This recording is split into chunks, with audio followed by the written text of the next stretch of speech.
I struggle with a lot of learning disabilities, and so I was very unconfident growing up. Mm. All the feedback I got from teachers at the time was, "You're really not doing this right." Wow. I love working with adolescents. I felt very vulnerable as an adolescent. I felt like my self-esteem was very vulnerable at that time. Yes. Small things that you say can change a kid's life of how they see themselves. Yeah. So when I think of all the different situations in my life where I've grown the most, Mhm. it's always been through adversity. Do you think these changes increase like resilience I over think so. time? Yeah, I do.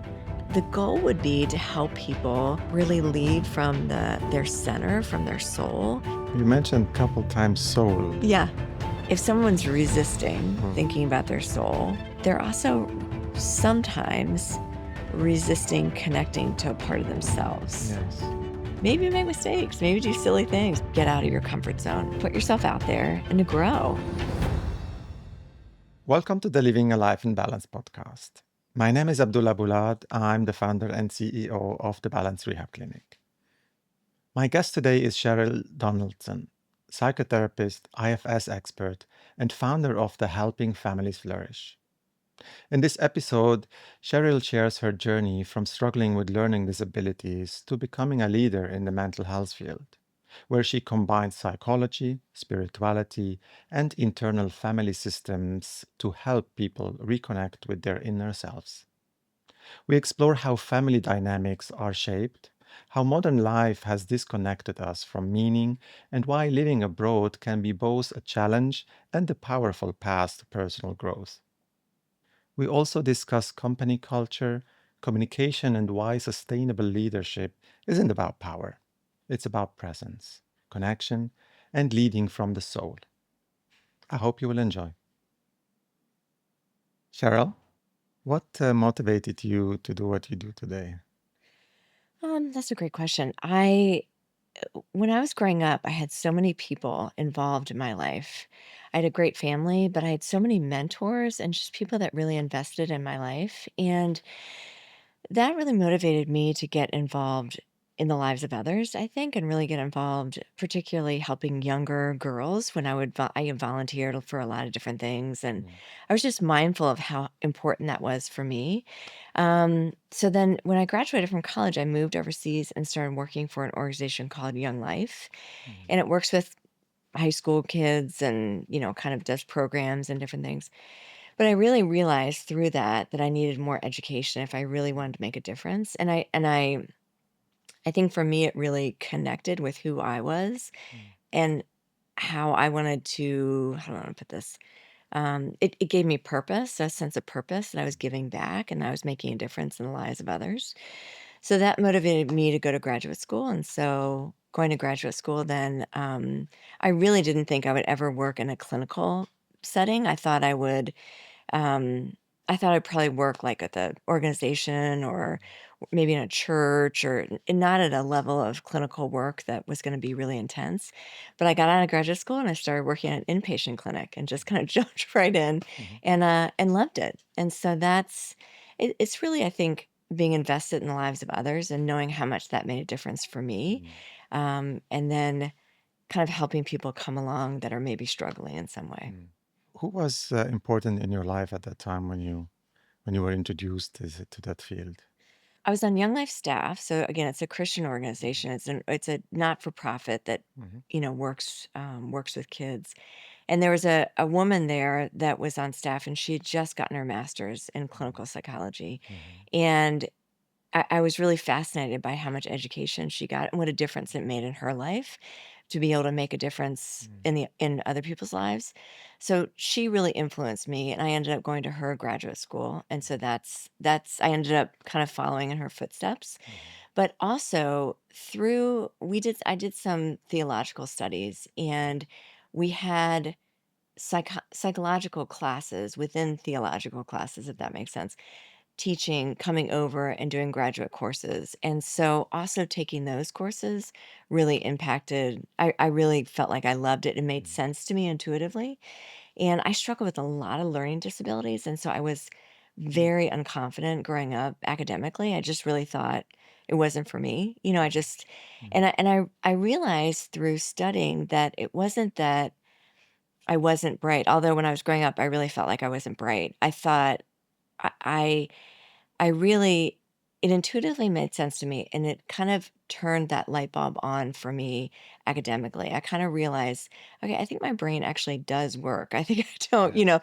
but in school, it didn't work. I mean, it really, for me with learning disabilities, to go from math to a foreign language Mhm. to history to English, for how my brain works, it wasn't going to work. And so I walked away feeling like, Mm. gosh, maybe I'm not that bright. And it was really through studying psychology, human behavior really made sense to Mhm. me. And I realized it wasn't that I wasn't bright, it was more that my brain probably worked in a certain way. And Mm. so taking those courses and then becoming successful and doing really well and that graduate work really encouraged me to go on and get more education.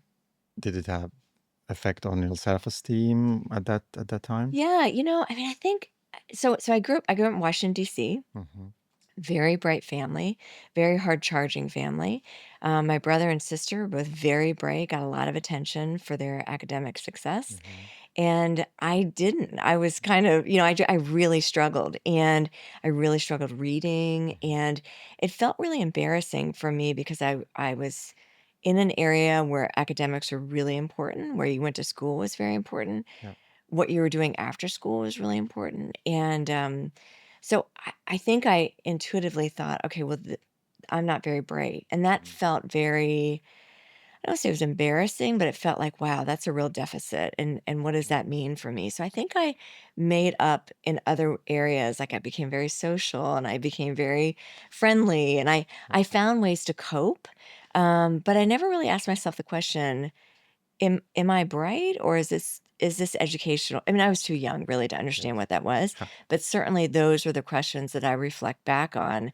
My self-esteem around accomplishment, Mhm. competency, being able to do something was really impacted because all the feedback I got from teachers at the time was, "You're really not doing this right." And so right? And so constantly Wow. I thought, I really second guessed myself in a lot of different areas, and I have a lot of competencies in a lot Mm. of areas, but it was hard, and that's what I think too, why I love working with adolescents. I mean, I've always loved working with adolescents because 'cause they're so I think I felt very vulnerable as an adolescent. I felt like my self-esteem was very vulnerable at that Mhm. time. But on the surface, I think everybody would have thought, "Oh, Cheryl, she's really Mhm. happy, she's really social, and as a Mhm. cheerleader," and I was kind of, I was always having fun, but it was trying really to make up for Mm. the fact that I was really struggling, like, "Oh gosh, I don't really have an academic Yes. path for me," and I really and no one could really pinpoint what that was, Mhm. but I just knew that I did not like studying. I did not like because all the feedback I got was negative, and it was so for my self-esteem, that was tough. Yes. Yeah. It's definitely not the right way of Yeah. how the school system should be to Yeah. engage and motivate children Yeah. to be Yeah. diverse. Yeah, right. Were your parents at that time available for you, helping through? Yeah. My parents got me a lot of tutoring, and Mm. they got me a lot of help in a lot of different ways. Mhm. Um, but I think that they were getting me help tutoring to help me do better in school. Mhm. And the reality of it is that I was never gonna be able to do well in that environment. Mhm. So it almost and this was not their intent, but it was almost made me feel less than even more. If I were to reflect back, not at the time, but I felt like my brother and sister were doing really well. They were getting into really good Mm. colleges and, doing really, really well. I was having to have extra work to barely make it in Mhm. school. And so it almost reinforced, um, not by intent, that you're just not able to Mhm. make it within the system. Yes. And I couldn't make it within that system. That system wasn't going to work for me. It was going to Yes. be something very different. Yeah. Makes Yeah. sense. Yeah. Or how should they have done things differently, or Yeah. what environment would have been better for you? Yeah. Well, okay, so it's hard because at that time there weren't a Mm. ton of options there weren't a lot of programs outside the box that Mhm. might have been able to help me. Yes. I think definitely if I had had a smaller class size, that really would have helped me. Mhm. Or someone that said, here's the reality of the situation. You're never gonna Mhm. be a mathematician. You're not gonna be, you're probably not gonna be a doctor. That's not really gonna be those detail-oriented is not really where you're gonna thrive. Mm. But in these other areas, you're gonna be great. And I see this and I see that. And Mhm. I remember one, I can't remember what they called it. It was like resource learning or something where they would pull me out of class, which is terrible. I hated it. It was Mhm. embarrassing. And so I go to these small Yeah. groups that they were thinking, well, this would be really helpful. And I remember one teacher said to me, and it reminds me that small things that you say can change a kid's life of how they see themselves. But I remember she said to me, "Y- what I always find with kids like you is that you're going to find one thing that you're really good at and Mm. you're going to take off, and that's who you are." Mhm. And I remember even saying that out loud. I remember thinking, she Yeah. that's how I feel intuitively. I feel like there's something in me that Mhm. has something to offer. Yes. I don't know what it is, but she was articulating to me, you're not going to be the kind of student that's going to, be able to jump into any situation and do all this. But you have something and you're going to be able to figure that out, and that's going to come in time, and you're going to really thrive. And Mhm. so I would say for my husband and I, our kids were all different learners, Mhm. and they all really love academics, but they did academics differently. And to this day, they do academics differently, and they're just different students. Yes. And so we really, I think the one thing that I took away from that was, how can I really see their learning style and who they are, and their strengths, and really come alongside of them and really say, you know what? You're never going to be great at this, but you're so great at this, but you're able to learn it if you do this and that. Mhm. But that might not be your strength. You Yes. might be able to do it in a different way, and it doesn't make it any more or less. Is it is it about finding a strength or about finding the passion or the what they enjoy doing? Because Yeah. maybe if someone can find joy in math, Yeah. Yeah. he Yeah. can Yeah. he can he Yeah. can eagerly Yeah. dive into it more and more and more. Yeah. Yeah. Um, so yeah. Yeah. Well, I think for me, I just think of our three different boys. So our oldest is in law school right Mhm. now. And I would say from the time that he was in school, I thought he will probably go to law school. He loved to read, very analytical, just Mhm. that was really, he loved it. He really loved doing that.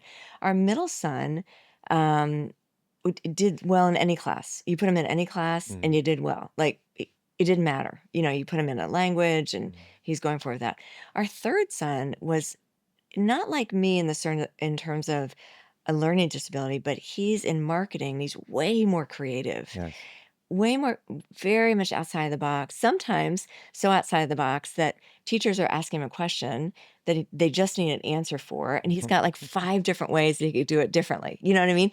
And so for him, he's in marketing now and loves it. And Mhm. and but if I wasn't aware of how that impacted me when teachers are saying, no, that's not right to answer that, coming alongside of him and saying, look, Mhm. all they want is the answer. Just give them the answer. They don't care all these different other ways. We've got to learn how to do school Mhm. so that that won't close doors, so you can keep moving. But you've Mhm. got this really creative Yes. part of you that is unbelievable. It might not be perfect for this setting, but man, that's really, and he's loved that and really taken that and loves that creative part. But I often think, had that scared us, my husband and I, to say, "Oh gosh, maybe he's not able to get the right answer, do Mhm. it the right way." I think that creative side might not have been as encouraged or loved, or Mhm. so What you have been doing is ideal, supporting your child as they grow up. yeah, But that's not the standard, obviously, in today's school system. So yeah, it's about achievement and yeah, grades yeah, and just to accept that every person is individually yeah, having their own process. It yeah, can be earlier, can be later. yeah, When you look back and compare yourself with your siblings, yeah, um, do you think you have developed more social skills, or yeah. how do you compare Yeah, yourself yeah, on yeah. that? It's funny. So my brother is he's an attorney he's an attorney, tax, he runs finance, Mhm. different things. But he reached out to me one time and said, "Hey, I want your opinion on this. Tell me how you see this, Mhm. because I always love your perspective because it's so different than mine." So, have they not developed? No, they've all developed emotional intelligence, but I think even now he would say, "God, I really want to see how you're seeing it because I think Mhm. you see it maybe a little bit differently." And Mhm. I love that perspective. And Mhm. so I would say I had to develop a lot of emotional intelligence when I was Mhm. younger because half the time I really struggled even following directions in school. Yes. So I had to find coping skills. And a lot of it was, how do I figure out how I get what I need from this person, whether it Mhm. be a teacher, like Mhm. an aide or anybody? Mhm. I have to figure out how that is. Whereas, if someone gives you instructions, you immediately know what it is. You don't need to develop those skills. And I was always kind of trying to figure out, where do I fit in? How do I manage Yeah. how do I manage the fact that I don't know at all what this person is asking me to do, but Yes. how do I ask and not feel silly that I'm asking that I don't understand? And Yeah. so I had to develop a lot of those skills just at a young age, which Mhm. definitely helps me now. Mhm. And it helps me to see kids that are really struggling that come to me, Mhm. look for ways that they're really thriving, even though they don't really think they're thriving. Yeah. Um, and helping parents really understand their kids better Mhm. when they're just measuring their success by their grade in school or, Mhm. what they're doing or, whatever that is. Yes. Really being able to often focus with parents, especially before they get into high school when those grades are going to matter for college or universities, whatever. Yes. I'll say, look, the only thing that you want to teach your kid is how to be a student. Right now, the Mhm. grades really don't matter. It's not gonna, we just want to teach them how to be a student, Mhm. how to know that if I don't study, I won't do well on a test. Mhm. That will impact me. Eh, Teaching those skills of hard work and understanding what that is way better than you Mhm. constantly judging, oh gosh, they have this grade or that grade and they're doing well. But Mhm. teaching those life skills before it really matters, when they get into Yes. those grades where it really matters, and doors close if they don't do well or not. Mhm. Um, I really focus there with parents to also to take the pressure off to Mhm. say, You're in this for the long haul. This is not your grade in seventh grade math. This is Mhm. really, if I didn't study enough, I'm not going to get a good enough grade, and maybe doors will be closed for me, and I don't want that to happen. And so helping parents, I think, too, Mhm. help their kids come alongside them and find out what's going on.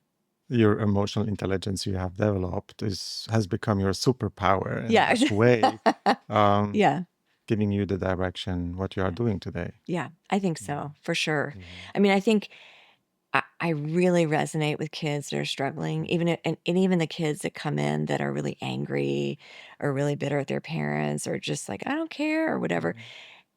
It's very easy for me to see through a lot of that, to say, okay, Mhm. what is going on underneath the Yes. surface, because you're not trying in school and you're acting like you don't care, and I don't really Mhm. think that's the case. And so I think that my own experience has Mhm. been able to help me see in Mhm. others when they're experiencing that and what that Yes. looks like. Yes. Yeah. How do you work today with children and families? Yeah. I work with such a range of people. I work in a variety of different ways. I have a clinical practice in Charleston, South Carolina. Mhm. I have more of a consulting practice abroad, so I do work internationally, and I Mhm. consult and I help out. But in terms of in Charleston, my clinical practice, I work with parents, I work with kids, I Mhm. work with adolescents, I work with adults. So I work really in a range of Yeah. folks. With small kids, I generally bring the parents in. I'll say, hey, bring your child in. I want to meet your child. Mhm. But I generally work with the parents, and I'll say, if I can help you interact with your kid, you're going to be the one that's going to be putting them to bed, sitting at dinner with them. You're going to be the one in the car with them. Mhm. Your kid's going to come to me, and it, they're not going to be able to Mhm. have a deep conversation with me in 50 minutes and Mhm. see change if they're 7 years old. You know what I mean? They're just Yes. not, they're not going to be able to do it. But I can empower you to then help your kid. Mhm. And that always makes a difference for them. And so I generally always have them bring the kid, but I work with the parents a lot and then the kids a little bit. And with the adolescents too, I bring the parents in, I work with the parents Yeah. and the adolescents always say, "Yeah, bring my parents in. I want you to talk to them." And Mhm. they see me as an asset Mhm. to help them. And so that's I see things very systemically, and so I try to really impact the system. Mhm. What kind of problems or issues would the children or the family system has? The children that I generally see are pretty anxious generally. Mm. Something's either happened and they're anxious Yeah. or they're just anxious. Generally with kids, that's the number Mm. one. And then from there, trying to understand where is this coming from, what's happening, what are you doing in your life, how do we make a difference here? Mhm. And Mhm. some of it is teaching the parents Mhm. how to manage their kids when they're anxious, because some parents will say, well, my kid's anxious, so I don't want to make them do that, or I don't want to have them whatever. Yes. And and it's really about helping them work through the anxiety because anxiety is only going to get Mhm. bigger if they struggle in that way. Yes. And so how do we give kids skills to work through it and have hope in the Mm. midst of their What um, would you tell parents how to deal with, let's say, children with anxiety, as an example? so I'll give you a great this is a little example. So I had a child that came in and he had anxiety every time his parents left. Mhm. So if they were late to pick him up for soccer practice, total meltdown. They were late for school, really, really struggled. If they had to wait in the school line, their parents weren't first, really, really had a hard time. And Mm. so there's a lot of reasons for what was going on in this child's life. I think he was just Mhm. trying to figure out how do I soothe myself? What does that look like? But instead of teaching him how to soothe himself and Mhm. come up with a plan, the parent was just running around so that they were the first in line at the car thing, which communicated to the child your anxiety is appropriate. You know what I mean? Like, "Oh, okay, so now I'm gonna be the first one there to Mhm. help soothe you." So they're the ones actually soothing the child as opposed to teaching the child how to soothe Yes. themselves. And so for me, we try to reverse that and talk through why the parent feels like they need to solve all of that for Mhm. their kids. Mhm. And then also for the kid, be like, that is a little bit nerve Mm. wracking. What are three things that we can do when we feel nervous like that? Can we talk to a trusted adult? Can we turn to Mm. our friend next to us? Can we, take some deep breaths? Mhm. This is not this is not an actual fear because there's no Mhm. you're not in danger what's happening here, Yes. so how can we manage that and do that better, and you're capable of doing that. And so those things generally Mm. resolve themselves. If the parents try to overly compensate, it Mm. actually makes the anxiety worse. Okay. Yeah. So it should also empower the children Yeah. making a decision for themselves. Right. Right. Mm. Yeah, this is kind of if I drive my son to play football, Yeah. it's Yeah. soccer Yeah. Yeah. Yeah. Yeah. in America. Um, yeah, he likes us to be present. Yeah. He likes us to be there. Yeah. He prefers not to be just Hmm. left by himself. Yeah. But what I maybe intuitively try to do is to offer it to him. Yeah. Yeah. Is it okay? Yeah. And he can make the decision if it's fine Yeah. to jump it out or if someone wants. And this has been was helpful over a Yeah. period of time to get to a place where he got more comfortable. Yeah, Yeah. yeah. And just talking with them through it. Like you have Mm. choices in this, and Mhm. what I would always tell the kids that struggle in that way, Mm. what I'll always say is like, look, you're capable. You're Mm. capable of managing this. So let's come up with ways that work. Mhm. Then when they feel like, oh yeah, I am capable. I can figure that out. And then we would come up with ways Mhm. that help them. Mhm. And sometimes they might be anxious, and that's okay Mm. too. And Yeah. that's okay for them. And we can talk that through. And so instead of trying to protect the child more, Mhm.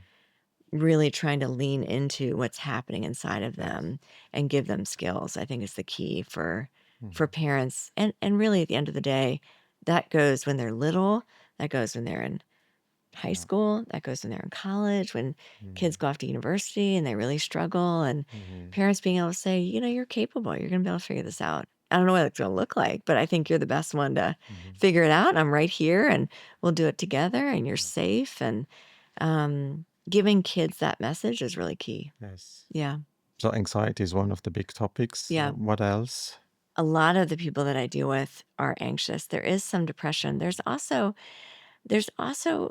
kids that struggle socially getting Hmm. along with other kids. That Yes. is something that really with with social media and so Mm. parents will get and kids too will get very caught up Mm. in those social um, struggles, I would Yeah. say. They're so heightened now because they don't ever seem to get a break from it. And so helping parents with those social and really I say the same things about academics as I do Hmm. about Hmm. friends.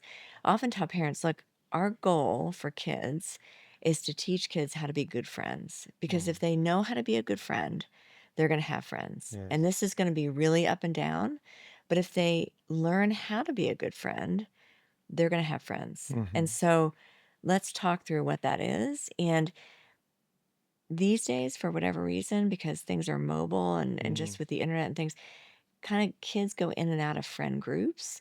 So how can we kind of discuss that? How can we talk about Hmm. building Hmm. friendships? And that's another thing that Yes. really resonates, that sense of how do I fit in? Where do I belong? Am I okay with myself? Am I different? And you know, so really navigating that with kids is really key. And Mm. with parents too, they get very anxious about their kids not really fitting in. And Yeah. yeah, it's hard. It's hard to watch when your kid's struggling. I mean, it's Mm. really, really hard to watch. Yeah, it can happen so quickly. Yeah. A Yes. friend changes, a Yeah. new person comes into class. Yep. I've seen that Yeah. also, and the whole dynamic changes, Yeah. Yeah. and it's a fine line also where bullying Yep. comes into play. Yep. How have you seen that type of cases too? Yeah. Kids would come in and talk a lot about bullying and Mm. and and generally what I try to do with bullying is help kids find, I always say, hey, you really need to think Mm. about, do I like this person or do I not like this person? Mhm. So if I don't like this person, I need to be protective of myself around that person. So what does that look like in your Mhm. specific situation? How do you Yes. find people that are safe? And Mm. this person obviously is not safe. And so you need to be careful. Just like in Yes. any situation where there's danger, you need to find ways, and we can do that together. And Mhm. every plan looks a little bit different. But how can we come together Mm. and come up with a plan that you know how to take care of yourself and feel safe in your environment? Yeah. And that's different for each kid because each kid has a different skill set of what that Mhm. of what that looks like. And a lot of that is leading from the center, leading from your, and we'll talk a lot about what does it mean to understand who I am in my core and Yes. value who I am in my core, who I am in my center? How can I get in touch with that? And Mm. I do a lot of work with IFS and a lot of internal family systems where Yes. it talks about those different parts inside of us. And so Mhm. with kids, with adults, how do we know who we are Mhm. on the inside and stay grounded there? I think is really Mhm. a key, and we can use all of these Mm. tougher situations like bullying or whatever's happening Mhm. to help ground them more Yes. in who they are.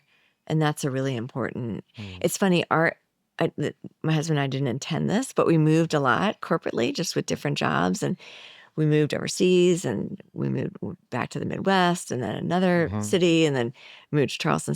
So we've moved a couple of different Mhm. times. So it was really clear to me that our boys are going to need a lot of Mhm. skills to figure out how to get along because they're coming in, they're the new kids. Yes. Some of these kids, when they came into schools, they've been friends since kindergarten, and Mhm. our kids are new coming in. And I was losing all of my friends too because we're moving from Of course. Chicago to Kansas City we lived in the Netherlands for a while. So Mhm. one thing I would do with our kids is that I would say, look, right now, you're new, so you don't Mhm. have a lot of friends. It doesn't Mhm. mean that you can't make friends, Mhm. but you don't have friends right now, and I don't have friends, and so we're gonna walk through this together. Like, we're gonna figure it out, and to be honest, it's kind of a lonely deal, and Mhm. that's okay because 'cause you're gonna be able to make friends, but yeah, it's gonna be awkward when you first walk in, and Mhm. when you first walked into a our oldest son started his freshman year, first day of school. I think we had moved 2 days earlier to Kansas City, and he walked in the first day. And so we were like, this is going to be weird. Like, this is going to be uncomfortable. And it was weird. It's a weird deal to be new in school and to be, 14 and in ninth grade. And he was really tall. And so he kind of stood out in that way. Yeah. And, Yeah. but to be able to say, that's okay. Yes. Like, just because today doesn't feel great, you're going to be okay. You're loved. You have a family that loves you. You have brothers that love you. You have an extended family that loves you. Today might not be great, but we're going to be able to come up with skills to help you move forward with that. And just So, to be, it's important as yeah, parents to acknowledge and just to be there yeah, for your child. yeah, But it also depends on at what age they are that's right. when you move and the new environment, because there is a tipping point where they Mhm. then, Yeah, withdraw. And yeah, what's the right age? Until what age yeah, is it easier to move and integrate? yeah. I mean, so we moved at every age. So I can tell you the different ones, Yes. and they all had their challenges. So they were all when we moved the first time, we moved from Chicago to the Netherlands, and our boys were 5, 3, and 1. Mhm. So my husband and I both figured, okay, if we're together as a family, that's really what they know. Even though we were moving to a completely different country, and when we moved back, our oldest was 10, 8, and 6, Mhm. and they really understood that they were different, that they had had a different experience, and they were coming home, and they would go to school, and they were doing math with American money, and they were only used to euros, and they couldn't figure out, there were just things that were different the way that so they really understood that, and kind of walking through that with them was really interesting. Mhm. And then the next time we moved, I think our oldest son was starting junior high, and that's always an awkward time. Yeah. And then the next time we moved, he was starting high school. So Mhm. he was starting high school, our middle son was starting junior high. And so we just all kind of as a family came up with a plan. We were going to put them in as many sports as they could do, or as whatever the activity would be. It didn't matter. But our boys play a lot of sports. So we were like, let's just go. We'll put you in every team or whatever. Mhm. I would sit on the sidelines and talk to anybody that would talk to me. So I kind of modeled like, this is what you do, and you Yes. try to connect. And so I can't say we didn't really have a choice because it was job changes, and we Yeah. just, you go with it. So I don't know if we would have gone back and said, "Oh, this is a great idea. Let's add this stress to our, childhood." But now our 3 boys can kind of go into any situation and Mm. figure out how to make that work. And so, although awkward and hard at times, really a wonderful, Yeah. I think it's given them an unbelievable skill that was great. And so I often say that to parents, look, it is uncomfortable that I I was born about, 10 minutes from the house that I grew up in. And I think when they did my first baby shower for my oldest son, it was in that house, so and then we never moved. Yes. And Craig's parents still live in the same house that they bought when he was 6. And so Mhm. that wasn't how we grew up. So it's really different. But it's given us something to give to them Mm. that they would all go back and say, no, I really appreciate that. Yes. Yeah, Do you think these changes increase like resilience I over think so. time? Yeah, I do. Mm. I think it increases resilience it if you're intentional about it. If Mhm. if you don't take it seriously, or you don't help navigate kids, or you're not attuned to it, or maybe, I since we were in the corporate world, other people around us were moving as well. And I saw a lot of moms that, resented moving. It's a lot of stress Mhm. to move. So their kids sensed that. They were unhappy. Maybe the parents were unhappy. So I think you have to take whatever situation has Yes. been given to you and figure out how to use that to help your kids grow. Mm. Yeah, well, Yeah. it's beautiful. Yeah. So also from struggles Yeah. over years and time, Yeah. that something positive can get out of it Yeah. Yeah. Yeah. Yeah. in any way. Yeah. I see when we talk about traveling, and I've been also traveling Yeah. or moving countries, Yeah. maybe twice in my year, Yeah. significant times. Once Mm-hmm. as a child, Mm-hmm. moving from Lebanon to Switzerland, Mm-hmm. and then about 6, 7 years ago, we moved from Switzerland to Spain. So Yeah. also language changes. Yep. Uh, once as a child, once as an adult with Yeah. my own children, Yeah. and the feeling of being in this expat world. Yeah. Initially, our children were at the German school, so there Yeah. were no language changes in that sense. But then the last couple of years, they've been in a more Spanish British system, Yeah. and they were involved with other languages. Yeah. There were also struggles for us as parents to adapt to this Yeah. situation. Yeah. And when you mentioned you and your husband were traveling and Mhm. moving countries and Yeah. cities Yeah. for business, Yeah. were you both working, That's a or great was question. only one person working? Because that's something Yeah. I see very often also. One person works Yeah. and the other is like bored Yeah. or Yeah. depressed even in their environment. Yeah. Well, so my husband is an attorney, and so he was working with companies, international Mm, companies, and that's what kind of moved us around. So when we moved abroad to the Netherlands, I couldn't work. So I was working at a private practice during mm, that time. We moved abroad, I couldn't work. So then that didn't work. But when we came back to Illinois, our boys were young, and so I wanted to work. mm, I wanted to continue to do that. But it wasn't really an area that I could mm, start a private practice. It just mm. wouldn't be able, it was kind of a rural area and it wouldn't be able to fill my private practice. Yes. So I started thinking, okay, what can I do? What do I want to be involved in? So I started getting involved in schools. So I started doing some social work. I Mhm. did consulting with schools. I would do programs. I would do a lot of speaking, and I just kind of figured out, okay, what can I do now? This Social isn't working. interaction. Yeah, just how Mm. can I use my skills in different Yes. ways? Mhm. It doesn't have to be just one thing. So that's what I did in we lived in an area called Decatur, Illinois. Mm. And then we moved to Kansas City, and I used all the speaking that I was doing in Decatur in Kansas City to begin to build my practice. So I started speaking at schools and Mhm. started getting involved in school boards and Yeah. different advocacy programs. And so then I started building a private practice. So I I just went wherever, whatever, what was the Mhm. need. I Mhm. tried to figure out what the need was, Yes. and then I just tried to do the best I could to figure, knowing that because of the job that my husband had, I had to be creative because Yeah. he was traveling a lot, and and so I was at home some of the time, but also working and just trying to adapt and be creative to be able to Yeah. do what I wanted to do. So Yeah. yeah. But Uh, you have skills. You have to develop skills and kind of adapt to whatever's being given to you, you know? yes, and be brave Yeah. enough Yeah. to approach what you want to do Yeah. as well. Yeah. Be open for it, Yeah. and not in certainly today is different than I don't know when this was, but Yeah. today you could have opened your practice and offered online Right? sessions, I for know. example. I know. That Yes. Yep. that's easier today than it was in the past, Yeah, certainly. absolutely. Yeah. Yeah, there's more options now, but Mm. back then, yeah, I couldn't Mm. I couldn't have done it back then. How was it when you were in the Netherlands, Yeah. with the language barrier? Language, I know in the Yeah. Netherlands they They speak speak it. English Yeah, they do. quite well, Yes. Yeah. but in Yeah. Spain they don't, you know. That's right. That's right. Yeah.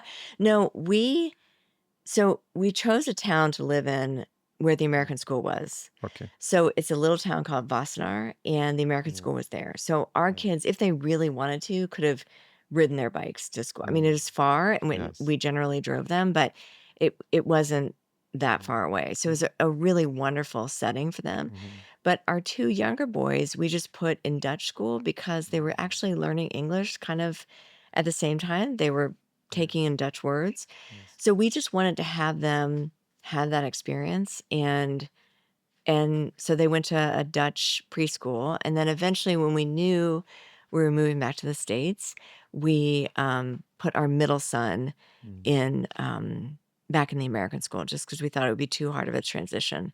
Yeah. But our middle son spent the longest time in Dutch school, Mm. and he's really able to he speaks Spanish fluently, he speaks Mm. Italian fluently, and Mm. has a real knack for languages, and I think it's because we Yes. just kinda said, "Go for it. We think you're Yes. capable, like, go," Yeah. and he really has Mm. that ability to kinda move around languages, so How was it for you yeah. connect with languages and also other people? Yeah. because it's difficulty not just to stay in this expat bubble. That's right. That's right. I would say, so I speak a little bit of French, like a little bit of French. Mhm. I didn't think because the Dutch, their English was so good, Mm. um, it almost wasn't worth it for me to, because I'd try to use Yeah, Dutch and they'd yeah. be like, "What are you doing?" Like, I don't even, you know what I mean? Okay. So I worked on my French because we were close to France, and I worked on my Mm. French a little bit because I just wanted to be able to learn languages. But Mhm. the expat, because the American school was there, the expat community was pretty large. So it was a very international community, but it was Mhm. all English speaking, Mhm. which was really nice. Mhm. Because also it was a time in my life where I had a 1-year-old, a 3-year-old, and a 5-year-old, Mhm. and I just thought, I don't know if I'm gonna be able to learn a language and really be able to get involved in the culture here. Yeah. I mean, I'm just barely, washing my hair in the morning. I mean, barely, making things happen. So I just decided that I'm not gonna try and learn Dutch, and I really found my footing within the American community. Yes. So yeah, And you knew you will be only there yeah, for a for a period of time. period of time. Yeah. Yeah, yeah, yeah. Yeah, so it wasn't, and the American school really made an effort to be Mhm. involved with the Dutch community. So the American school would put on Halloween Mm. for the Dutch for the town. So Yes. all the Dutch Okay. folks were very involved in so Mm. again, it was English speaking, but you really felt like you were involved in the community, Yes. which was really fun. English is universal. That's your Yeah. luck, maybe. Yeah. Yeah, yeah, yeah. That was a unique expat experience Yes. because Yes. all the Americans really lived in this small village. And so it Okay. was a unique, it was Mm. a very international group, but it was a very unique group. If you think about people who cannot connect to the language Yeah. or connect locally, or don't have work Yeah. locally, Yeah.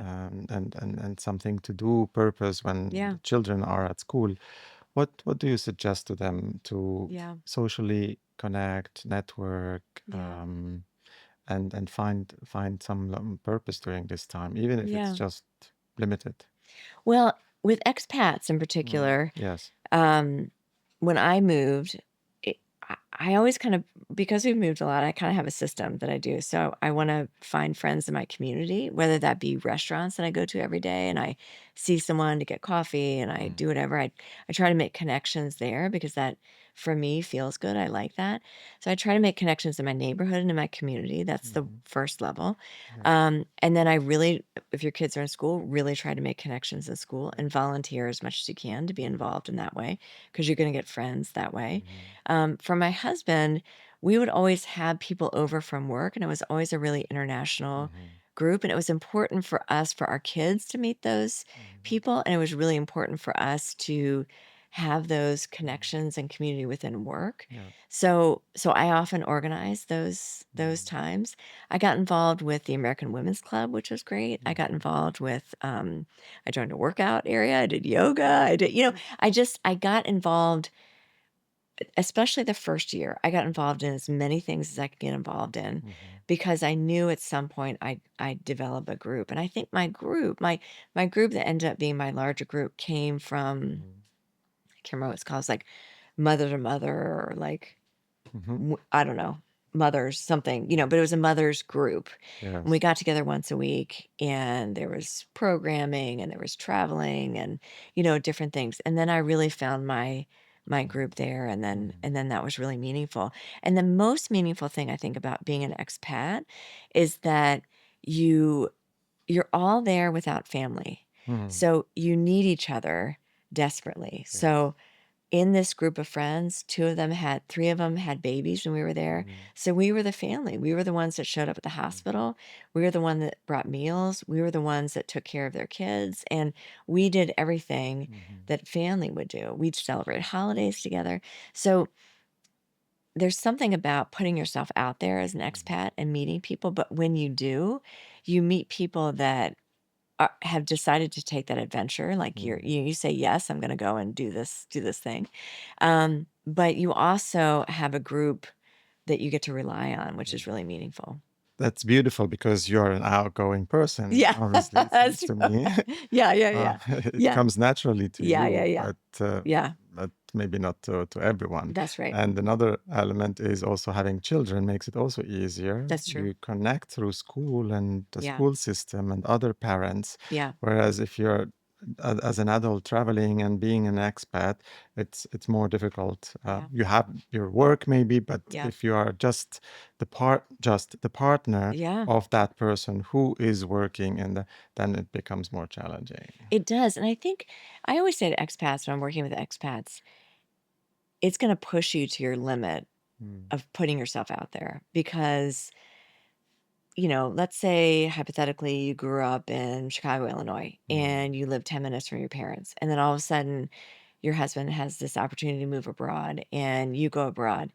You've never had to put yourself out there. Your parents are yeah. 10 minutes away. You've got holidays with them. Mhm, You didn't have to go out and call people and mhm, arrange for dinners. They were all kind of maybe you went to high school there or something. mm, So you had this opportunity in your life to put yourself out there and to mhm. grow. And that's going to help you grow more as an individual. Yes. It's going to be really meaningful. It's going to really stretch you.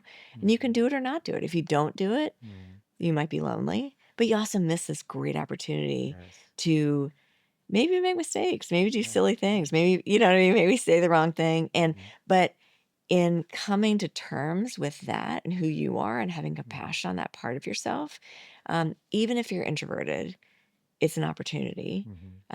You might not do it as much, but that discomfort hopefully will motivate you Yeah. to get out of your comfort zone. And that's always a good thing.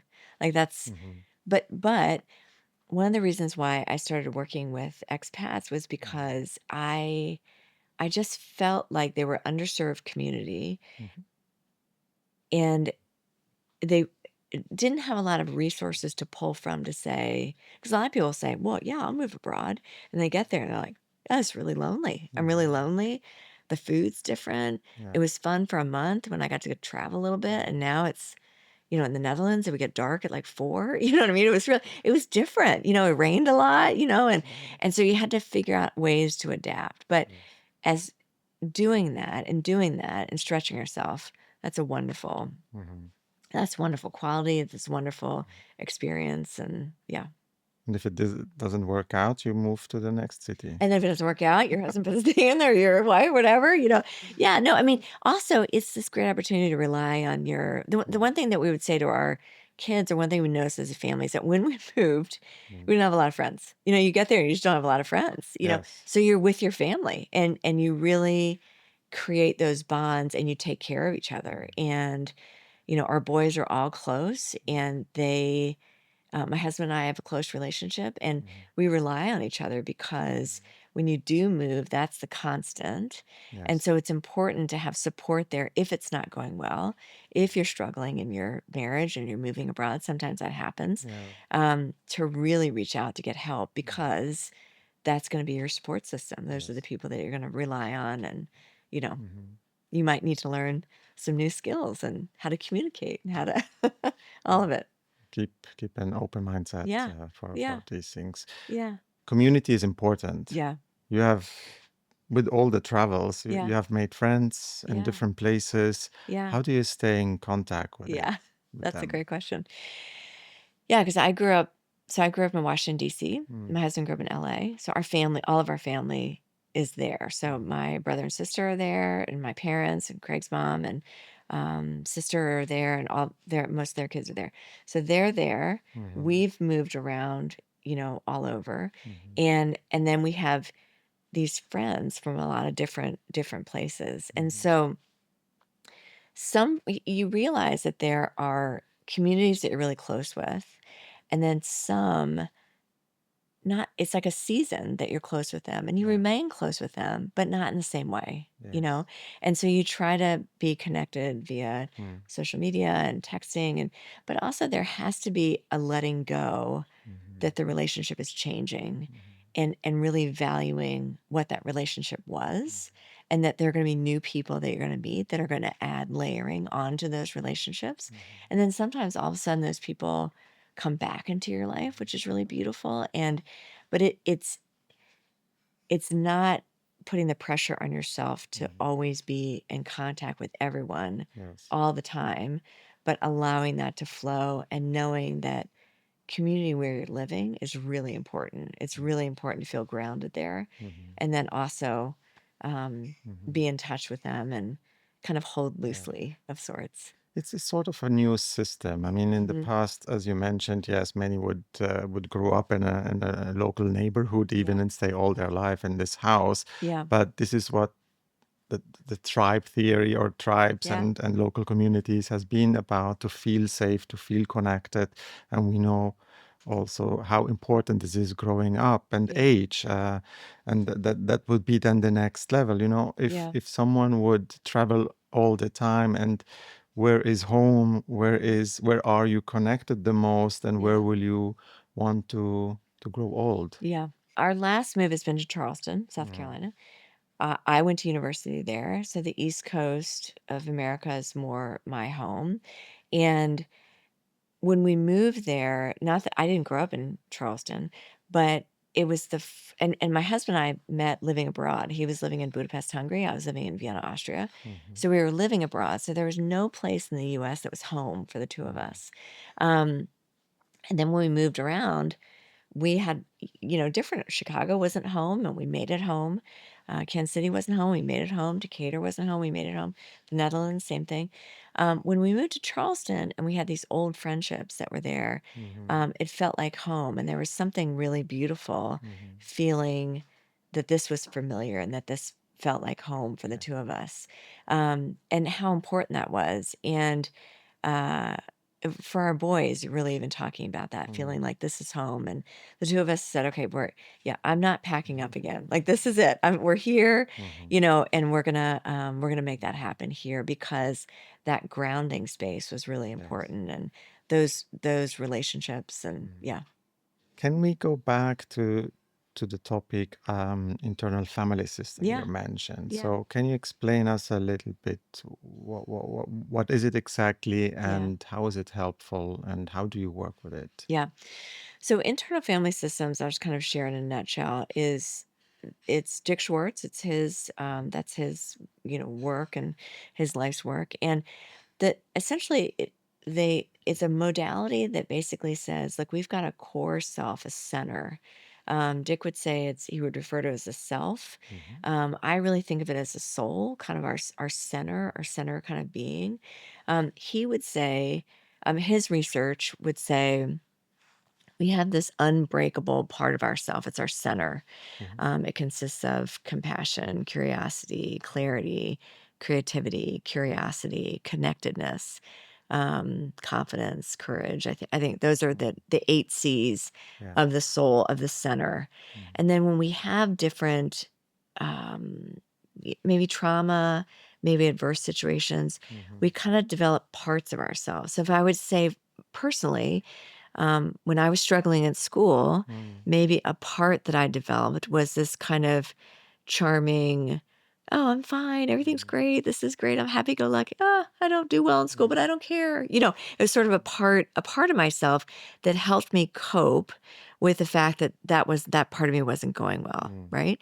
So understanding all the different parts of ourself, mm, um, and how to integrate that back into our center, into our soul, is always it's kind of a system that we do in our bodies. It's how we manage ourselves. It's how we manage anxiety. It's how we manage uncomfortable situations. It's mhm, how we manage everything. It's this system of parts. mhm, The goal would be to help people really lead from their center, from their soul, and really, for me, if I were to really look at that part of me, if I look back on that part that mm, just wanted to think, "Oh, everything's okay. I'm happy-go-lucky." yeah. I would lead with a lot of compassion because I think that part was hurting. I don't Mm, really quite know how to fit in here. I don't know, this isn't working for me. So so when that part gets activated, in me, and it still does get activated in me, like, mm, "Oh gosh," I did a talk a couple days ago, and you're always like, "Oh gosh, am I gonna be asked a question I have an answer to?" And it yeah. might activate that part that is young, you know what I mean? That, when I was growing up, I never had the answer to something. They would ask me, and I'd be like, "I don't know."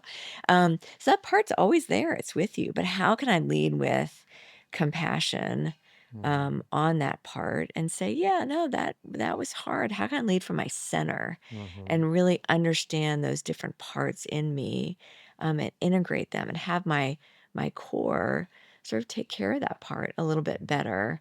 And but you have to really understand your system and what that looks like, and Mhm. really developing also that center. Sometimes we're not very Mhm. compassionate Yeah. on ourselves. Sometimes we're not very courageous. We don't, lean into that part of Mhm. us because maybe we don't want to make a mistake. We want to be a perfectionist. So Yeah. IFS is the system of understanding all those different parts, Okay. but leading from that center place. Mhm. So understanding and possibly also processing the 8 C's Yeah. of oneself, Yeah. um, to we can then also call our gut feeling. Yeah. Right? So Yeah. Yeah. just Yeah. trust in us. Yeah, yeah, Mm. yeah, and activate, like, we know when we feel activated. I know when I feel anxious about something, and really sitting back and saying, "Okay, what Mm. what is activating me? How am I feeling activating? And what do I need? What does that part need? Is that part feeling anxious because they feel vulnerable? Is that part feeling you know, like they're not sure if they're gonna be able to do whatever they need to do, right? Mhm. So to be able to get to the center and to really provide comfort for that part that maybe feels anxious, and sometimes it really doesn't even matter why it feels anxious. It just it's important to know what it needs. Mhm. And your center, your soul, who you were created to be, Mm. knows what those needs are, and really leading from that place Mhm. helps us to give comfort to those other parts. You mentioned a couple times soul. Yeah. Yeah. What's your understanding of soul? And Yeah. Well, I think the most important so I was really drawn to Dick Schwartz's work because it's the okay. only psychological theory that Mhm. really leads that there's a kind of a spiritual component, a soul, a self component, a soul Mhm. component. It's not the premises were not just body and brain. Where there's something more Mhm. to us. There's something more inside of us. And so for Mhm. me, that idea of soul kind of reaches to the divine. But I just wrote a book called Lead from the Soul. Mhm. And the book really it doesn't take a religious stance. It doesn't Mhm. say like it has to be this or that. It takes the stance that we all have a soul, Yeah. and the soul is composed of these traits. And Mhm. so when you journey on that soul, um, you begin to kind of understand that deeper part of yourself. Mm. And so I love that term. A lot of times I find that people that have really struggled and maybe had a lot of trauma, Mm. the self, and Dick Schwartz would talk a lot about the self has been damaged, or it's been hurt. Um, it feels wounded. Mhm. So when we think about trying to draw from ourself, sometimes it's hard because it feels Mm. broken. It feels a little wounded. But when we think about really drawing from our soul, that feels like a deeper, more divine sort of Mhm. spiritual peace within us. And Mhm. people from all different faith backgrounds resonate with that, I find, Yes. and they can kind of attach on to that. And Mm. so that's what I really love, that kind of not Mm. defining it, but everybody kind of accesses it in Yes. their own way with their own journey. Yeah. So, Without connecting it to a specific religion, it's right. just the mind, body, soul So, aspect. right. And how do you integrate this into your work? Whether Yeah. and maybe you have better an example just to Yeah. understand it. Yeah, so for me and my work, I'll really refer to people's soul. We'll kind of talk about it. We'll Mhm. explain it. Um, I'll integrate that by I'll always refer to it as their soul. A lot of people that come, and let me take one step back. People that come in to see me, I'll generally lead with, is there a community group? Is there a Mhm. faith group? Is there a church? Is there something that's meaningful for you, that's important for our time together, that you want to talk about from that perspective? Generally, they'll go to the faith component and they'll Mhm. say something like, I grew up in the church, but it's Mhm. not important to me, or, but if I see myself as a spiritual person, or Mhm. it's really important to me. I really want to integrate this Mm, in our work together. Or they'll say, it's kind of important to me, but I don't really understand it. But whatever it is, we kind of go from there. We start talking about, and then I'll say, okay, well, if we're talking about the soul, yeah, what is your understanding of the soul? We kind of talk about that a little bit. mm, So when they come in and they're really activated, mm, um, I try to get them to walk through the different parts within their soul. mhm, So we'll lead first with conscious, like be aware of what's happening in your body. Where do you mm, feel it? What's activated? Is your foot shaking? mm, Is your back hurting? Is your head hurting? Where do you feel this activation in your body? mm, And then how can you kind of focus there and be calm? How can you really use that part of your soul to calm that part and really acknowledge it's here. mhm, It's not going to overwhelm me. I can acknowledge it. I can, a lot of times in anxiety, we just want to push it mhm, away. But how can we be conscious of it? How can we be calm? How can we be curious? What does it mhm, need? What do I think it needs from me right now? What is it saying to me? What's it yeah, saying about my life and what's happening? So we'll kind of mhm, go through this center soul attributes to mhm, help understand what's going on in their body. mm. When we think about soul, we also think about spirituality and Yeah. possibly a higher power as Yep. well. Yep. So, how important is it that someone believes in a higher power? Yeah. I think with the higher power Mm, piece, that's going to be individual to the person mhm, you're working with. So you always want to lead with what they're giving you, right? yeah, So if they're coming to me and they say, I believe in a universal God, mm, we'll go in that direction. We'll begin to go in that direction. Um, but it it's important that you acknowledge that that's their journey mhm, in the process of it. It's not, and so I hesitate to say that you have to connect to the higher power. I mhm, think when you connect to your soul, mm, you're already connecting to a mhm, deeper, more spiritual part of yourself. You might not have defined that for yourself yes, in any way, but you're connecting to something deeper mhm, within you, which effectively mhm, is is a higher power in some way. mhm, You know what I mean? And yeah, but it's important for me as a therapist not to define that for others. Um, or to define if that's really important. Some people really might find that spirituality within nature when they're walking. mm, They find that grounding, that deeper, that soul work within nature. So yeah, so I think it's important that mhm, people define what that is for them.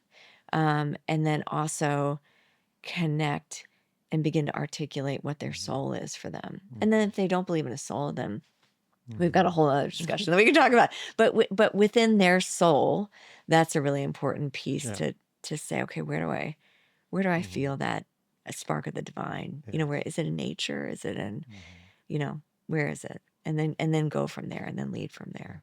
We're not going to solve the question if there Yeah. is a bigger power or not Yes, here. yes, yes, yes. That's right. That's right. But yeah, everyone Yeah. can figure it out for Yeah. themselves, Yeah. and we can call it for now connect to your inner self. Yes, I think absolutely. Yeah. that's Yeah. something we can do. Yeah. But do you come across a specific client group which has resistant to understand or to name soul? Yeah, it's a good question. No, I can't say that Yeah. I have. Mm, No. But I would also say that if someone's resisting thinking mhm, about their soul, um, they're also sometimes resisting connecting to a part of themselves, yes. right? So we can refer to it as self. And if they connect there, we can start there, but we want to Mhm, start with wherever they are connecting. mhm, But I generally don't. I yeah. don't get that resistance, and if I do, then I just kinda move in a different direction, you know Yeah. what I mean? Like, Yeah. I'm not one that it has to be one way. Mm, Usually when they're resistant, it's the term, and it could be maybe they grew up in an yes. environment where there was some abuse within sort of a spiritual Mm, component, right? You have okay. to be really sensitive to that, and that's a Yes. really tender, important place, and so Yes. soul might implicate Mhm, something else of their tradition that was really hurtful. yes. So you want to use whatever term works for them. If they want to use inner core, if they want to use self, Mm, whatever it is, you've got to go with where they are, Hmm. because that term shouldn't stop them from Yeah. connecting to that inner part of them. You adjust your wording based Yeah. on what you have. Yeah. And how would you speak and help leadership, Yeah.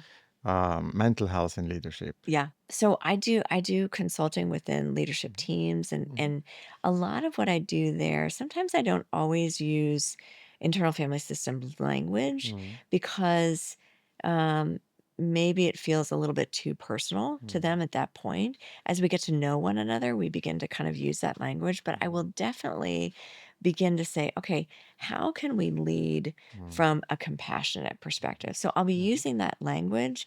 How can we understand that this is kind of activating you over here? It's really fussing you.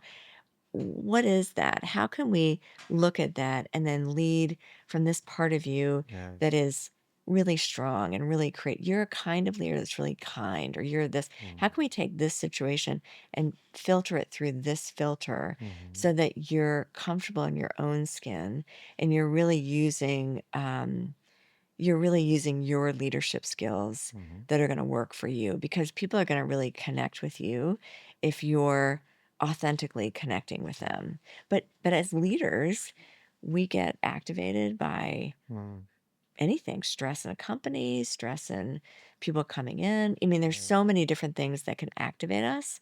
And then we're not leading from our center, we're leading from that place of activation. Hmm. And so helping leaders understand when they feel activated Hmm. and then what they need to do about that and how they can readjust and lead from a different place will help them with burnout. It'll help them with Hmm. culture within their environment, and it gives them more energy Hmm. because they're not trying to fix themselves. They're acknowledging what's happening in Hmm. that moment Hmm. and then hopefully leading from a place of strength. Okay. Yeah. So you use the basics of IFS Yeah. to and bring it into the corporate Yeah. world. Yes. And with leadership teams that maybe aren't getting along, or really the cultures that maybe need some Yeah. adjusting, and how can we kind of know better what's happening inside of Hmm. us when we're not connecting with our Yes. colleagues, and we're not leading from a place of strength. How can we kind of begin to, it's a lot more Mm. coaching, it's a lot more Hmm. giving them tools to connect and Hmm. collaborate a little bit better with one another. Why did you start doing this, working with corporates Yeah. compared to, let's say, to families and children?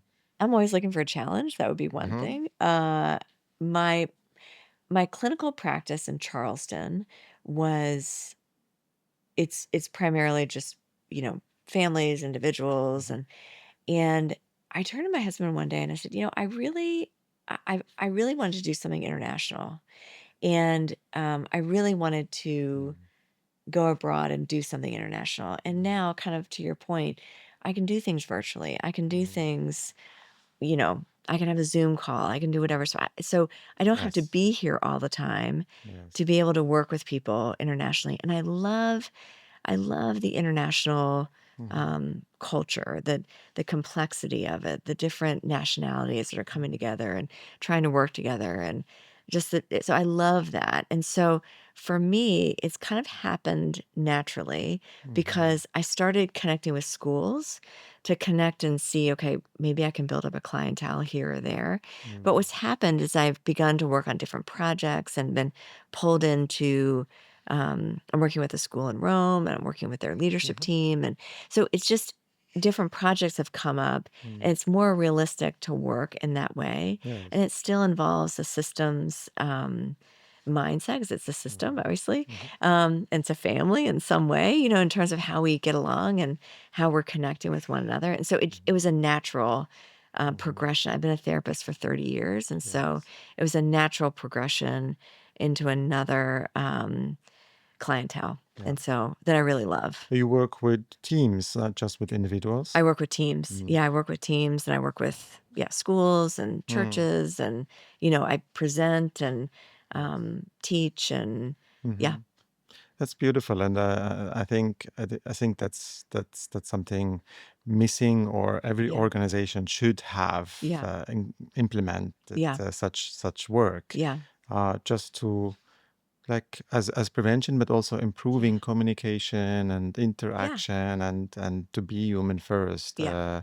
within an Yeah. organization. It saves the company money Mm-hmm. because when that stress gets so high, you're not working as hard and you're Yes. not it's just taking a lot of your emotional energy, and then Mm-hmm. you have workers that aren't happy, and then maybe they'll leave and then do something else. And if you can coach them, and if you can come alongside of them, Mm-hmm. um, I was working with somebody within a school, and she said, I've been thinking about this one thing and this problem, and I said, okay, well, just do these couple of things. I think that if you Mm-hmm. switch these couple of things around, I think that will really make a difference. And she said, Yeah. I've been thinking about this for a week. And I said, next time, call me. Just Yes. call me about 10 minutes. We'll sort it out, send you out. It'll probably work. It's not that complicated. But it's going to save you the energy of fretting and Mm-hmm. struggling. And so ultimately, it saves companies money as they're Yes. helping, just kind of coaching. And Mm-hmm. because when you're in it, it's really hard to see what's going to help, what will because there's so many different factors. And so having a coach and Mm-hmm. outside helper just saves. Yeah. And it improves communication, internal Yeah. communication. That's where most problems may come up Yeah. within an organization. Yeah. What's your experience on that? Yeah. Absolutely. Yeah. Absolutely. It, communication can be really hard because what happens is that, let's say something happens, right? Something doesn't go right or wrong. And you need to go to somebody and say, hey, this didn't work for me. We need to do it differently. There's so many things inside of us that can get activated when that happens, that we're not just thinking, okay, how do I just solve this one Mm-hmm. problem and move forward? I mean, probably what needs to be said is, Mm. I think we can both agree this did not Yeah. work. Yeah. Let's be collaborative on what could work Yes. better or different. But sometimes people get caught up in the weeds of why it didn't work, how my feelings were hurt, but not maybe not feelings, but how I want to tell you how much it didn't work. I want to tell you the Yes. ways it didn't work instead of like, I think that Mm. didn't work.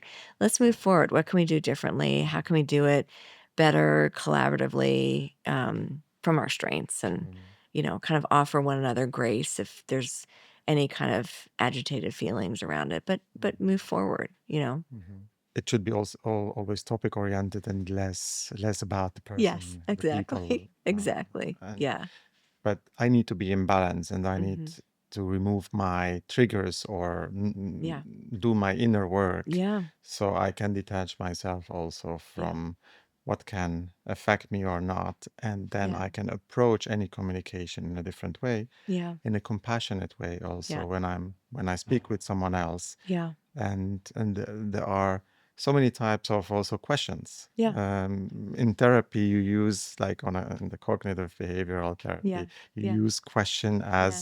as a tool, and I Yeah. always say we should use more questions also internally, leaving Yeah. options Yeah. to team members to make their own decisions Yeah. or bring up their own opinions instead of just telling. Yeah. Right. So communication is key in all Yeah. that. Yeah. And I love that. It's like what you did with your son. You led with curiosity. That would be that core, sort of that Mm. center soul piece. You're saying to him, "Hey, what Mhm. what works for you? Do you Yeah. think do you want me to stay? Do we not stay?" And you're curious Mhm. about his perspective. I think there's so many times where, let's say something goes wrong Yeah. at work, you're not curious. You're very quick to Mm. say, not you, but I mean anybody, is Yes. quick to No, say like, fine. that didn't work, as opposed Mm. to, help me to understand where you're going with this. Mm. Help me to talk me through this, because this kind of didn't Mm. work, and I'm curious about what you were doing here, and Yes. what that, and that sort of curious inquiry that you can kind of Mhm. say, help me to understand where you were coming from, Mhm. is valuing, it's compassionate, Mhm. it's just it's from a center, place. And then if you're like, I don't know if that, I Yes. wouldn't agree with that, or maybe that didn't really work, but Mhm. I'm now I know Mhm. where you were coming from. Yeah. People generally don't start what they want to do at work like, I really want to mess this Mm. up. I really would like for this to go badly. You know what I mean? And so being curious about that just values and says, hey, I Yes. really think you're a valuable Mhm. team member. Where were you going with this? Yeah. And what was that? What was happening? I mean, the situation with my son, for example, I give him these options, Yeah. very often his first reaction would be no, Yeah. Yeah. but then, okay, that's fine. Yeah. If my reaction is yes, okay, that's fine, then he rethinks and then he would say, you know what? It's okay today. Yeah. Yeah. Yeah. And my understanding in organizations, everyone wants to do things good. Yeah. No one has a bad intention, Yeah. Right. unless they are triggered in one or the other way. Mm-hmm. So in communication, I believe we have to remove the triggering part. Yeah. We never know how someone could be triggered, Yeah. but we know it's about their own self-esteem. We know about their possible own trauma. Yeah. We don't know that. Yeah. So why would I point out a problem if Yeah. something comes up? Yeah. But instead, more invite and Yeah. bring more curiosity. Why has this been like that? What Yeah. happened? What motivated to do this in that way? Yeah. And then have a conversation about it. What was the goal? Where do we want to be? Is it serving the purpose, Yeah. etc.? Yeah, exactly. And it's even as you're asking those questions, there's a lightness. Mm-hmm. There's energy. When you Yes. come in and say, "Why did you do that?" Or, in a sort of Mm-hmm. there's a heavy energy, but Yeah. there's a light energy of like, okay, let's go sort of think that through. And, so yeah, I think that that's really, and again, that's, when you're leading from a rigid place, Mm. that's not going to be your center. Yes. And that rigid place where, let's say, hypothetically with your son, if you said, no, you have to do this, well, that would be a Mm. rigid Yeah. response. He's going to respond in a rigid way. Well, no, I want to do it my way. I don't want to do it that way. And then it's like a power struggle. And, Exactly. but when it's a center, when it's a core, Mm. you're also kind of connecting to his core. Mm-hmm. Um, hey, Yeah. you have these options. I can be curious. I can, kind of figure that out. And, Mm-hmm. and that's where that self, Mm-hmm. that's where that energy, that's where that grounding kind of Yes. comes from. And you can see when you're not grounded, when you're from these other Mm. parts, how it ends up going really awry, Yes. And in an organization, I get more respected if Yeah. I help someone get to Yeah. some realization Yeah. instead of just telling that's wrong or that's how it should be or that Yeah. was expected. Yeah. So it increases collaboration and Mhm. respect Yeah. and authority. Yeah. Yeah. Yeah. Yeah. Mm. Yeah. That connectedness, you're going to feel valued. Mm-hmm. And at the end of the day, you're going to want to work harder because you're invested, because you Mm-hmm. feel like someone's invested in you. Yep. So when someone's invested in you, there's a sense of, for lack of a better word, loyalty, or there's a sense of Mm-hmm. connectedness, a sense Yes. of we're in this together. I have purpose here. Mm-hmm. And that's a good company culture. You want that. You want that Yes. company culture. You don't want that demeaning, devaluing, rigid. It Talking just, behind backs yeah, and just that backstabbing kind of, yeah. it just doesn't, it, Yeah. it doesn't get work done. And this is where then employees leave leaders Yes. and not the organization Yeah, itself. exactly. Exactly. Yeah. But still, is communication the only tool to improve mental health in organizations, or would you see any other um, tools, Yeah. No, that's a great question. culture? I would say communication, but then also that connectedness, Mm. tracking with one another. And obviously that's important that, you know, so I mean, it'd be a couple of things. It would be communication for Mhm. sure.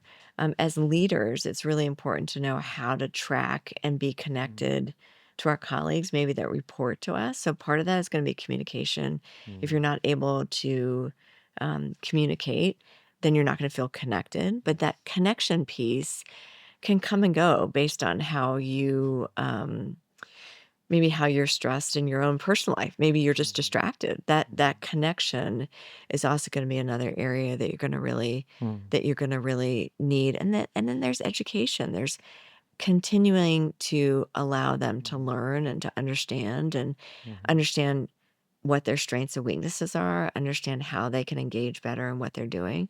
So it's kind of a multi Mm. faceted. I think the relationship is the most important. If we're not Yeah. connected, a lot of things are gonna break down. And feeling cared Um, for. yeah, and feeling cared for, but also within companies, it's really important to constantly being, educating people on just how they are managing themselves and how they are really growing and managing. Also, it's really important that they understand how they can manage their own wellness.